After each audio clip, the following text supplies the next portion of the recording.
Artificial intelligent এই শব্দটার সাথে আপনারা সবাই অবগত। আজ আমরা এক্সপ্লেন করব আর্টিফিশিয়াল ইন্টেলিজেন্ট নিয়ে নির্মিত দ্য ক্রিয়েটর মুভি নিয়ে। তো কথা না বাড়িয়ে শুরু করা যাক। বর্তমান পৃথিবী প্রযুক্তিগতভাবে এগোচ্ছে, মানুষেরা আর্টিফিশিয়াল ইন্টেলিজেন্টের উপর আরও নির্ভরশীল হয়ে পড়েছে। প্রতিটি কাজে এবং ডিফেন্সে এআই ব্যবহার করা হচ্ছে এবং প্রতিটি এআইদের আলাদা আলাদা পরিচয় দেওয়া হচ্ছে, তাদের মানুষদের মতো বানানো হচ্ছে এবং এই এআই বা সিমুলেটগুলো তারা একটি ঈশ্বরে বিশ্বাস করে, যাদেরকে তারা নিম্নতা বলে। অর্থাৎ যেই মানুষগুলো এই আর্টিফিশিয়াল ইন্টেলিজেন্সদের বানিয়েছিল, সবকিছু তো ঠিকঠাক চলছিল, কিন্তু সমস্যা শুরু হয় যখন এই রোবটগুলো লস অ্যাঞ্জেলেসে একটানা বিস্ফোরণ ঘটায়।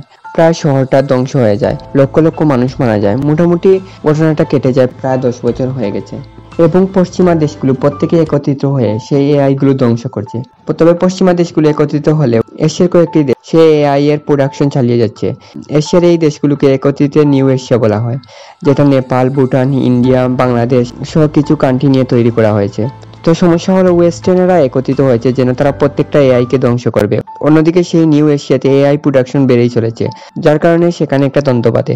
তখন সালটা হচ্ছে 2065। সেই নিউ এশিয়াতে কিছু ওয়েস্টার্ন সৈন্য এসেছে, তাদের কাছে খবরে আছে এআই গুলোর নিম্নতা সেখানে লুকিয়ে আছে, তাকে হত্যা করার জন্য এখানে আসা হয়েছে এবং এই সৈন্যগুলোকে মহাকাশ থেকে সাপোর্ট দিচ্ছে একটা বৃহৎ স্পেস স্টেশন যার নাম হচ্ছে নুমেড। সো সেই নুমেড উপর থেকে সম্পূর্ণ স্থানটা স্ক্যান করে যাচ্ছে।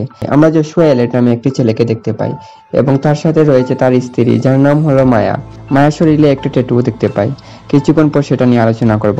মায়া হচ্ছে অন্তঃসত্ত্বা, তারা দুজনেই তাদের বাচ্চাকে নিয়ে প্ল্যান করছে।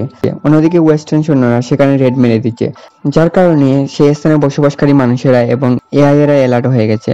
আমরা হারুনকে দেখতে পাই যে এআই গুলোর কমান্ডার, সে হচ্ছে সিমুলেট, অর্থাৎ সেও কিন্তু মানুষ না। তারা তাদের সৈন্যদের গেদার করছে, তাদের একত্রিত হয়ে সেই স্থান থেকে পালাতে হবে। কিন্তু তারা জানতো না যে জশুয়া এই ওয়েস্টার্ন সৈন্যদের হয়ে কাজ করছে। সেই সিমুলেটদের একজন মার্কিন সৈন্যকে ধরেছে, যে ছিল সেই জশুয়ার একজন বন্ধু। তবে জশুয়ার স্ত্রী মায়া সে আসল সত্যটা জানতে পেরে যায়। সে জানতে পারে যে তার স্বামী একজন বিশ্বাসঘাতক। তার স্ত্রী মায়া তার লোকজন নিয়ে সেখান থেকে পালায়। অন্যদিকে জশুয়া তার নিজেদের লোকদের আটকানোর চেষ্টা করছে যে এই স্থানে বোম ফেলার কোনো প্রয়োজন নেই, কারণ তারা যাকে খুঁজছে সেই নিম্নতা এখানে নেই। তার সঙ্গে নুমের থেকে একটা বোম ফেলা হয়, সেই স্থানে একটা বিস্ফোরণ ঘটে। এরপর 5টা বছর কেটে গেছে। সেই দুর্ঘটনার পর জশুয়ার অনেক কিছু মনে নেই। তাকে পরীক্ষা করা হয়, ব্রেন স্ক্যান করা হয়, তাকে জিজ্ঞাসা করা হয় পুরানো কিছু মনে আছে কিনা। তবে না, সে বর্তমানে গ্রাউন্ড জিরোতে ক্লিনার হিসাবে কাজ করছে। গ্রাউন্ড জিরো হলো লস অ্যাঞ্জেলেসের সেই জায়গাটা যেখানে বোমটা ফেটেছিল। রেডিয়েশন সেখানে চরমভাবে লেগেছিল। তবে মানুষদের প্রচেষ্টা ধীরে ধীরে সেই স্থানটা চেঞ্জ হচ্ছে। জশুয়া এবং তার বন্ধুরা একটা এআই কে খুঁজে পায়। সে তার জীবন ভিক্ষা চাচ্ছিল। সেখানে একটা মেয়ে ছিল, সে বুঝতে পারছে না কোনটা মানুষ কোনটা এআই।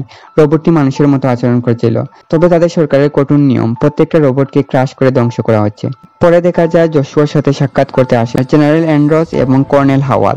তারা জশুয়ার কাছ থেকে সাহায্য নিতে এসেছে। তারা নাকি খবর পেয়েছে সেই এআই এরা একটা অস্ত্র বানিয়েছে যেটার নাম হচ্ছে আলফা জিরো, যেটার সাহায্য নিয়ে তারা নুমেটকে ধ্বংস করবে।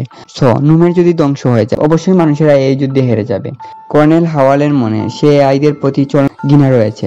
তবে জশুয়া সে আর কোনো সাহায্য করতে চায় না, কারণ সেই মানুষগুলোর জন্য তো সে আগেই কাজ করেছে এবং তার স্ত্রীকে হারিয়েছে।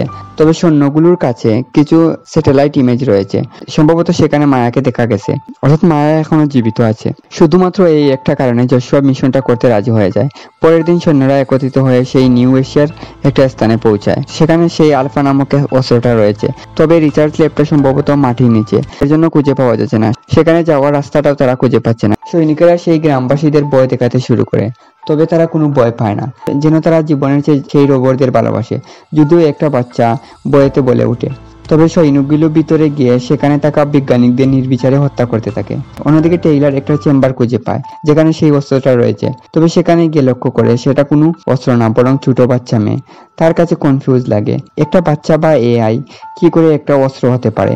অন্যদিকে সেই লোকাল পুলিশেরা খবর পেয়ে গেছে, তারা চারপাশটা ঘিরে ধরেছে। কর্নেল হাওয়াল এবং তার সৈন্যদের পালানোর রাস্তা নেই।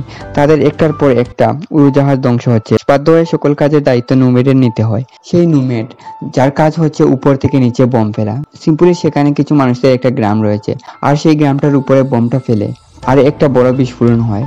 টাইলার সেই লুককে চুরিয়ে নিজের জীবনটা বাঁচিয়েছে। পরের দিন তার হুঁশ আসে, তার চোখের সামনে সেই বাচ্চা মেয়েটাকে দেখতে পায়। কিছুক্ষণ পর ক্লারা তার আরেক আহত সঙ্গীকে দেখতে পায়, যার নাম হচ্ছে শিপলি। তারা একটা ছোট কুঠুরি গিয়ে আশ্রয় নিয়েছে। অন্যদিকে সেই বাচ্চারা টিভি চালিয়ে দেখছে। তারা টিভি বন্ধ করে দিয়েছে, কিন্তু সেই বাচ্চা অটোমেটিক্যালি সেই টিভিটা চালিয়ে দিচ্ছে। বাচ্চারা যে কোনো ইলেকট্রনিক ডিভাইস কন্ট্রোল করতে পারে। সেই মুহূর্তে কর্নেল হাওয়েল ফোন করে টাইলারকে আদেশ করে সেই বাচ্চাটাকে হত্যা করে দিতে, কারণ ওটাই তো তাদের মেইন মিশন। কিন্তু টাইলার এটা করে না। অন্যদিকে পুলিশ ও গ্রামের মানুষ তল্লাশি চালাচ্ছে। গ্রামের মানুষের মধ্যে কিছু মানুষও রয়েছে, কিছু সিমুলেটর রয়েছে। একজন গ্রামবাসী সেই বাচ্চাটাকে দেখে ইমোশনাল হয়ে পড়ে। সে টাইলারের উপর আক্রমণ করতেই যাবে, তার আগে টাইলার তাকে হত্যা করে ফেলে। সে বাচ্চাটা একটা ছবি আঁকছিল। সে ছবি টাইলারের স্ত্রী মায়ার শরীরে ছিল, যা আমি গল্পের শুরুতেই বললাম। টাইলার বাচ্চাটাকে জিজ্ঞেস করে সেই ছবিটা কোথায় দেখেছে। তখন বাচ্চাটা একটা উত্তর দেয়, সেটা হলো D&D, যেটার অর্থ কি কেউ জানে না। তবে ততক্ষণে গুলি শব্দ পেয়ে সেখানে পুলিশ চলে আসে। তবে সেখানে একটা স্টেট বোর্ড থাকার কারণে পুলিশের চূড়া একটি বোম পাল্টা পুলিশের কাছে এসে পড়ে, যার ফলে টাইলার এবং তার বন্ধু সেখান থেকে পালানোর একটা সুযোগ পেয়ে যায়। সেখানে যে গাড়িগুলো ছিল সেগুলো AI দ্বারা চালিত ছিল। সেই বাচ্চাটা সেখানে চুপচাপ বসে হাত জোর করে সবকিছু কন্ট্রোল করে দিচ্ছে। কিছুক্ষণ পর তাদের গাড়িটা থেমে যায় এবং ব্যাকসিটে শুয়ে থাকা সিপলির হুঁশ আসে। সিপলি সেখানে মারা যায়। সিপলি মারা যাওয়ার পর সেই বাচ্চাটা বলে উঠে অফ, অর্থাৎ সিপলি অফ হয়ে গেছে। আসলে ব্যাপারটা হলো, একটু আগে টাইলার একটা সিমুলেটকে হত্যা গেছিল, যা দেখে বাচ্চাটা ভয় পেয়ে গেছিল। তখন টাইলার বলে সে তো একটা যন্ত্র, মারা যাবে না, তাই সে অফ হয়ে গেছে। সেই কারণে সেই ছোট বাচ্চাটা ভেবেছে সিপলি হয়তো অফ হয়ে গেছে। সে কোনো সাধারণ মানুষ ও AI দের পার্থক্য বুঝতে পারছে না। ওদিকে তাদের গাড়ি তো খারাপ হয়ে গেছে, তবে লোকাল কিছু গ্রামবাসী তাদের লিফট দেয়। অন্যদিকে কর্নেল হাওয়াল এবং তার সঙ্গীকে পুলিশেরা অ্যারেস্ট করে নিয়েছিল। তাদের গাড়িতে করে যখন নিয়ে যাওয়া হচ্ছিল, তখন তারা একটা সিমুলেটরের উপর আক্রমণ করে সেই গাড়িটা হাইজ্যাক করে নেয়। তারপর তারা মৃত সিপলির ট্র্যাকারটা ফলো করে সে স্থানে এসে পৌঁছায়। টাইলার সেখানে নেই, কারণ সে বাচ্চাটাকে নিয়ে সেখান থেকে চলে গেছে। তারা মৃত সিপলির ব্রেনটা সেই মৃত সিমুলেটর শরীরে পাঠায়। আচমকা সেই সিমুলেটর জেগে উঠে সে নিজেকে সিপলি মনে করে। তার পাশে তার লাশ দেখে ছটফট শুরু করে। তখন কর্নেল জানায় তার হাতে বেশি সময় নেই। টাইলার সেই বাচ্চাটাকে নিয়ে কোথায় গেছে। ছটফট করতে করতে সে বলেই দে টাইলার তার এক বন্ধুর কাছে গেছে। সে সময় তার স্ত্রীর জন্য একটা বার্তা দিতে যাবে, ততক্ষণে লেট হয়ে যায় এবং সেই সিমুলেটর সেখানে বন্ধ হয়ে যায়। অন্যদিকে টাইলার এবং সেই বাচ্চাটা অন্য গাড়িতে আশ্রয় নিয়েছে। তবে রাস্তায় পুলিশেরা চিরুনি তল্লাশি চালাচ্ছে। বাধ্য হয়ে সেই ছোট বাচ্চাটা তার পাওয়ারটা ইউজ করে এবং সম্পূর্ণ স্থানটার বিদ্যুৎ বন্ধ করে দেয় ক্ষণিকের জন্য, যার ফলে গাড়িটা নিয়ে সেখান থেকে পালাতে সক্ষম হয়। পুলিশের কাছে খবর চলে গেছে যে টাইলার সেই বাচ্চাটাকে নিয়ে পালাচ্ছে। অন্যদিকে কর্নেল হাওয়াল এবং তার স্ত্রী পুলিশের গাড়ি রেডিওতে শুনে নিয়ে টাইলার বাচ্চাটাকে নিয়ে কোন দিকে পালাচ্ছে। তারা বাসে করে যাচ্ছে সেই সিটিতে। যেতে যেতে বাচ্চাটা টাইলারকে প্রশ্ন করে টাইলারকে কে বানিয়েছে। টাইলার জানায় তার পিতা মাতা বানিয়েছে। তারা বর্তমানে স্বর্গে আছে। বাচ্চাটা জানায় স্বর্গ কি। টাইলার বলে আকাশের মধ্যে থাকা সুন্দর স্থান। ছোট বাচ্চাটা তখন লক্ষ্য করে আকাশে রয়েছে নুমেড। ছোট বাচ্চাটা ভাবে টাইলার অফ হয়ে গেলে সেও স্বর্গে চলে যাবে। তবে টাইলার জানায় সে জীবনে এমন কোনো ভালো কাজ করেনি যে সে স্বর্গে যাবে। বাচ্চাটা তখন উত্তর দেয় তাইলে আমরাও দুজনেই একই, কারণ টাইলার কোনো ভালো কাজ করেনি যে স্বর্গে যাবে। অন্যদিকে সেই বাচ্চাটা রোবট, সে কি করে স্বর্গে যাবে। সেই মুহূর্তে আমরা অতীতের একটা সিন দেখতে পাই। আমরা টাইলার এবং তার বন্ধুকে দেখতে পাই, যার সাথে টাইলার দেখা করতে যাচ্ছিল। জিউ এবং টাইলার একটা মিশনে ছিল, বহু বছর আগের কথা। তাদের কাছে খবর আছে মায়া নামক সেই মেয়েটার পিতাই হচ্ছে নিম্রাতা, আর সেই নিম্রাতাকে ধরতে হলে মায়াকে কাছে রাখতে হবে। তার জন্য টাইলার মায়ার সাথে সম্পর্ক শুরু করে এবং তাকে ভালোবেসে বিয়ে করে। টাইলার মায়াকে একটা আংটি দিয়েছিল, যেটার মধ্যে ট্রেকার ছিল। তাকে যা যা মিশন দেওয়া হয়েছিল সে সেগুলো করেছে। তবে এটাও সত্য যে সে মায়াকে ভালোবেসে ফেলেছিল। বর্তমান সময় তারা জুয়ের সাথে সাক্ষাৎ করে। জুয়ের একটা গার্লফ্রেন্ড দেখতে পাই, সেও কিন্তু একটা সিমুলেট। তারপর জু বাচ্চাটাকে পরীক্ষা নিরীক্ষা করে। বাচ্চাটাকে বুঝতে তার কঠিন হয়ে দাঁড়ায়, কারণ এটা অন্যান্য সিমুলেটদের মতো কপি পেস্ট না। এছাড়াও এই বাচ্চাটা মানুষদের মতো ছোট থেকে বড় হবে এবং সময়ের সাথে সাথে ধীরে ধীরে তার পাওয়ারটাও বাড়বে, অর্থাৎ সে এক জায়গায় বসে সমস্ত দুনিয়া ইলেকট্রিসিটি কন্ট্রোল করতে পারবে। প্রশ্ন হলো সেই মায়া যাকে টাইলার একটা রিং দিয়েছিল, মায়াকে সেই রিংটা এখনো পড়ে আছে। এছাড়া মায়াকে খোঁজা অনেক কঠিন, কারণ ইদানিং মানুষেরা নিজেদের রূপটাও ডোনেট করে যাচ্ছে। দুনিয়াটা সম্পূর্ণভাবে চেঞ্জ হয়ে গেছে। AI গুলো মানুষদের সাথে মিশে গেছে। তারা মানুষের ধর্ম, কালচার সবকিছু এক্সপেক্ট করা শুরু করেছে। অন্যদিকে কর্নেল হাওয়েল তার সৈন্যদের নিয়ে সেখানে চলে এসেছে। তারা সেখানে আক্রমণ করে দেয়, যার ফলে জুয়ের গার্লফ্রেন্ড সেখানে মারা যায়। জু তার মৃত গার্লফ্রেন্ডকে জড়িয়ে ধরে কাঁদতে থাকে, যেটা তারা বোঝা যায় হিউম্যান আর AI কতটা ক্লোজ হয়ে যাচ্ছে। এই জিউ যে AI গুলোর বিপক্ষে লড়াইয়ে নেমেছিল এখন সে সিমুলেটদের সঙ্গে একটা সম্পর্ক বানিয়েছে। যাই হোক, বাকি সৈন্যরা আসার আগে তারা সেখান থেকে পালায়। তারা সেই রিংটাকে ট্র্যাক করতে করতে এমন একটা অদ্ভুত স্থানে গিয়ে পৌঁছায় যেখানে প্রচুর রেডিয়েশন রয়েছে। তবে সেখানে নিউ এশিয়া সৈন্যরা আক্রমণ করে দিয়েছে, যারা সিমুলেট বা এআই এর পক্ষে। টাইলার সেখানে আংটিটা খুঁজে পায়, তবে মায়াকে পায় না। পুলিশের আক্রমণে জিউ তার জীবনটা হারায় এবং অবশেষে তারা টাইলার এবং বাচ্চাটাকে ধরে সেখান থেকে নিয়ে যায়। সেই ফোর্সটাকে লিড করেছিল হারুন নামে সিমুলেট, যাকে টাইলার আগে থেকেই চিনে, কারণ টাইলার এক সময় তাদের হয়েও তো কাজ করতো। সময়টা বহু বছর আগের। আমরা ফ্ল্যাশব্যাক দেখতে পাই যখন টাইলার প্রথমবার মায়াকে দেখতে পায়। মায়ার সব কথাগুলো টাইলারকে শেয়ার করেছিল। তার পিতা এআই নির্মাতা ছিল। তারপর যুদ্ধ শুরু হয়। সেই যুদ্ধে মায়ের পিতা মারা যায়, মায়া অনাথ হয়ে যায়। তবে সেই সিমুলেটগুলো মায়াকে দেখাশোনা করেছিল। মায়া মনে করে মানুষেরা তার বাচ্চাকে যতটুকু দেখাশোনা করেনি যতটা এই রোবটগুলো মায়াকে করেছে, কারণ এআই গুলো তো কোনোদিন বাচ্চা জন্ম দিতে পারবে না। তার কারণে মায়াকে তারা নিজেদের বাচ্চাদের মতো যত্ন করেছিল। পরদিন সকালবেলা টাইলারের হুঁশ আসে। হারুন জানায় সেই ওয়েস্টার্ন সৈন্যরা যে কারণে এআই এর বিরুদ্ধে যুদ্ধ ঘোষণা করেছে সেটা সম্পূর্ণ ভুল। সেই লস অ্যাঞ্জেলেস শহরে যে পারমাণবিক বিস্ফোরণ হয়েছিল সেটা মানুষদের ভুলের কারণে হয়েছিল, আর এই দোষগুলো এআই এর উপর চাপিয়ে দিয়েছিল। আর এখন তারা নির্বিচারে এআই ও সাধারণ মানুষদের ধ্বংস করে যাচ্ছে। যদিও পরে টাইলার সে স্থান থেকে পালাতে সক্ষম হয়। তারা একটা গ্রামে পৌঁছায়, যে গ্রামটাতে এআই এবং মানুষেরা একসাথে বসবাস করে। এই যুদ্ধে যে করা সিমুলেট মারা যাচ্ছে তাদের জন্য মানুষেরা কান্নাকাটি করছে। সেখানে সিমুলেটদের কিছু কালচার ধার্মিক কথা বলতে শুনি। তারা জানায় এআইদের বানানো হয়েছিল মানুষদের গোলামি করার জন্য, তবে তারা স্বপ্ন দেখে একদিন তারা গোলামি থেকে মুক্তি পেয়ে যাবে। তাদের একজন প্রফেট আসবে আর এই বড় যুদ্ধটা থামিয়ে দিবে। একটা সুন্দর দুনিয়া স্থাপন করবে যেখানে মানুষেরা এবং এআই এরা একসাথে বসবাস করবে। অন্যদিকে টাইলার সেই গ্রাম থেকে বাচ্চাটা অর্থাৎ এলফিকে নিয়ে পালানোর চেষ্টা করে। অন্যদিকে সৈনিকরা তাদের সমস্ত ফোর্স ও শক্তি নিয়ে সেই গ্রামে আক্রমণ করেছে। তারা বেকায়দা গুলিবর্ষণ করছে, উপর থেকে বোমা ফেলছে এবং প্রত্যেকে নিজেদের জীবন বাঁচিয়ে পালানোর চেষ্টা করছে। এখানে একটা ভালো সিন লক্ষ্য করা যায়, সেটা হচ্ছে একটা সিমুলেট সেই সৈন্যদের একটা বড় বাহনকে ধ্বংস করার জন্য বম লাগায়, তবে রিমোটটা প্রেস করার আগে মারা যায়। তবে সেই বাহনটা রিমোটটা হাতে নিয়ে সেই বৃহৎ বাহনটা ধ্বংস করে দেয়। এই সিনেমায় আমরা একটা জিনিস লক্ষ্য করেছি, যখন টাইলার বিপদে পড়েছিল তখন একটা কুকুর এসে তাদের বাঁচিয়েছিল। এই মুহূর্তে যখন সৈনিকরা নিরীহ মানুষদের মারছিল, বাহনটা ঠিক একই কাজ করেছে, অর্থাৎ নেচার সঠিক ডিসিশনটাই নেয়। যত সমস্যা আমরা মানুষেরা সৃষ্টি করি, কারণ এআই এবং মানুষদের মধ্যে যা ঝামেলা হচ্ছে মানুষদের কারণেই তো হচ্ছে। মানুষেরা এই এআই গুলোকে বানিয়ে ঝামেলা সৃষ্টি করেছে। অন্যদিকে সৈনিকরা একটার পর একটা রোবোটিক্স বম ফাটাতে থাকে। অবশেষে সেই বাচ্চাটা যুদ্ধক্ষেত্রে নেমে আসে।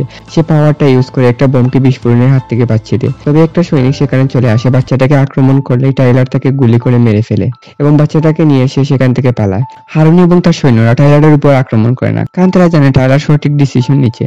হারুন জানে মায়াকে কোথায় রাখা হচ্ছে এবং সে টাইলারকে সেখানে নিয়ে যাচ্ছে, কারণ তাকে কিছু সত্য কথা জানায় যে সে বাচ্চাটাকে মায়া বানিয়েছে। আমরা দেখেছি যে মায়া অন্তঃসত্ত্বা ছিল। তাদের গ্রামে আক্রমণ হয়েছিল, যেমনটা গল্পের শুরুতে বললাম। এই আক্রমণের আগের দিন অর্থাৎ এলফির সম্পূর্ণ করেছিল। এই বাচ্চাটা টাইলার এবং মায়ার বাচ্চা থেকে কপি করে নেওয়া হয়েছে। সহজ কথা বলতে গেলে এলফি হলো টাইলারের বাচ্চা। অবশেষে তারা একটা পাহাড়ি এলাকায় গিয়ে পৌঁছায়। এই স্থানে আমরা বেশ কিছু মঙ্ককে দেখতে পাই, যারা ছিল সিমুলেট। টাইলার একটা টেম্পেলে গিয়ে পৌঁছায়, যেখানে সিমুলেটদের নিয়ে একটা স্ক্রিপ্চার তৈরি হচ্ছে। এলফি টাইলারকে বলেছিল মায়াকে টিয়াংটাং নামক জায়গায় রাখা হয়েছে এবং সেখানে একটা মঙ্ক জানায় টিয়াংটাং কথাটির অর্থ হচ্ছে স্বর্গ, অর্থাৎ মায়াকে সেখানে রাখা হয়েছে। মায়া মরেনি, বরং সে কুমায় রয়েছে। সেই দুর্ঘটনার পর থেকে টাইলার নিজেকে দোষী মনে করছে। তারা চাইলে মায়াকে শান্তি দিতে পারতো, কিন্তু বর্তমান সময়ে মায়া হচ্ছে তাদের নিম্নতা এবং তারা তাদের নিম্নতাকে হত্যা করতে পারবে না। টাইলার সেখানে গিয়ে নিজের ভুলটা স্বীকার করে। সে চেয়েছিল শেষবারের মতো যদি মায়াকে নিজের কাছে পেত। তবে এখন আর কি, সে এবং এলফি মায়াকে বিদায় জানায় এবং তার লাইফ সাপোর্টটা বন্ধ করে দেয়। তবে কর্নেল হাওয়েল তার সম্পূর্ণ সৈন্য নিয়ে সেখানে এসেছে। মায়া তো মারা গেছে, তবে মায়ার মেমোরিটাকে কর্নেল হাওয়েল স্টোর করে নিতে চায়। সে নিজের স্বার্থটাই বুঝে। সে টাইলারকে মিথ্যা কথা বলেছিল যে মায়াকে স্যাটেলাইটে দেখা গিয়েছিল। তবে সময় মতো সেখানে কর্নেল হারুন চলে আসে। সে নিজের জীবন দিয়ে কর্নেল হারুনের দিকে এক টাইপের ক্রুটিভ লাঞ্চার মারে। ফলস্বরূপ কর্নেল হাওয়েল এবং তার লোকেরা মারা যায়। টাইলার বাচ্চাটাকে নিয়ে বেরোতেই যাবে, তবে সৈন্যরা ঘিরে ফেলেছে। তারা বাচ্চাটাকে এবং টাইলারকে সেখান থেকে নিয়ে যায় এবং সম্পূর্ণ স্থানটা নোমেডের বম দিয়ে উড়িয়ে দেয়। টাইলারের হুঁশ আসে। তার চোখের সামনে জেনারেল এনজুসকে দেখতে পায়, যারা একটি ইউপি ডিভাইসের মাধ্যমে সেই বাচ্চাটাকে বন্ধ করার চেষ্টা করছে। তবে সেই বাচ্চাটাকে তারা কিছু করতে পারছে না। বাচ্চাটা একমাত্র টাইলারের কথাই শুনবে। এ কারণে জেনারেল এনজুস টাইলারকে রিকোয়েস্ট করে সে এসে বাচ্চাটাকে যেন সম্পূর্ণ অফ করে আসে। অন্যদিকে এলফি কান্নাকাটি করছে। সে কি স্বর্গে যেতে পারবে? আফটার অল মানুষের জন্য বাচ্চাটা নিজের জীবন দিচ্ছে। টাইলার কি এত সহজে সবকিছু ভুলে যাবে? একদম না। সে বাচ্চাটাকে বলে স্ট্যান্ড বাই মোডে যেতে। মানে মনে হয় যেন টাইলার সে যন্ত্রটা ইউজ করছে এবং সে বাচ্চাটাকে মনে হয় যেন বাচ্চাটা সম্পূর্ণ নিস্তেজ হয়ে গেছে, অর্থাৎ এলপি ধ্বংস হয়ে গেছে। তারপর এলপিকে নিয়ে যাওয়া রিচার্ডের কাছে। টাইলার জেনারেল এনজিওসকে রিকোয়েস্ট করে যে সেরা নিজের চোখে দেখতে চায়। তবে সবকিছু তাদের আগে থেকে প্ল্যান ছিল। এলপি এতক্ষণ স্ট্যান্ড বাই মোডে ছিল।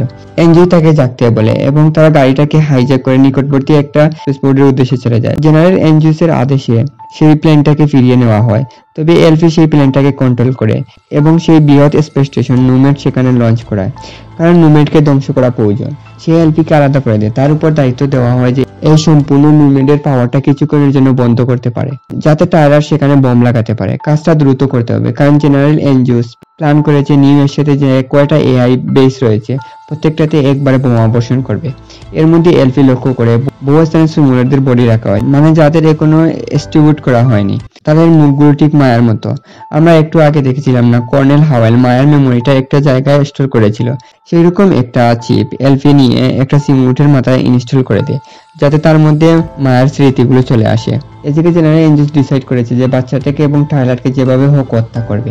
এই ঝামেলার দরুন বাচ্চাটা বেঁচে যায়, আর বাচ্চাটাকে বাঁচানোর জন্য টাইলার বলিদান দেয়। বাচ্চাটা নিরাপদে স্পেড বোর্ডের উপর ঢুকে পড়ে, যেটাতে করে সে নুমেট থেকে পালাতে পারবে।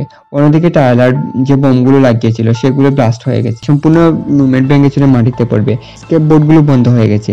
টাইলার তো আর সেখানে প্রবেশ করতে পারবে না। ছোট এলফিকে একটা চিরবিদায় জানায়। এলফি একটা সিমুলেটরের মধ্যে মায়ার স্মৃতিগুলোকে ইনস্টল করেছিল। সে জেগে উঠেছে। ফাইনালি তার টাইলারের সাথে সাক্ষাৎ হয়। টাইলার বলেছিল তাকে সে যদি শেষবারের মতো দেখতে পারত। তারা শেষবারের মতো সাক্ষাৎ করে এবং সম্পূর্ণ নুমেট ব্লাস্ট হয়ে মাটিতে পড়ে। প্রত্যেকে মনে মনে খুবই খুশি। এলফি নিরাপদে সেখানে ল্যান্ড করে। তার মুখেও হাসি দেখতে পাই, কারণ এখানে সবাই যুদ্ধ জয়ের আনন্দ পাচ্ছে না, বরং আনন্দ পাচ্ছে যে একটা যুদ্ধ শেষ হয়ে গেছে। আর এই সিনেমাটা এখানে শেষ হয়ে যায়। তো কেমন লাগলো সিনেমাটা কমেন্ট করে জানাবেন, সাবস্ক্রাইব করে পাশে থাকবেন।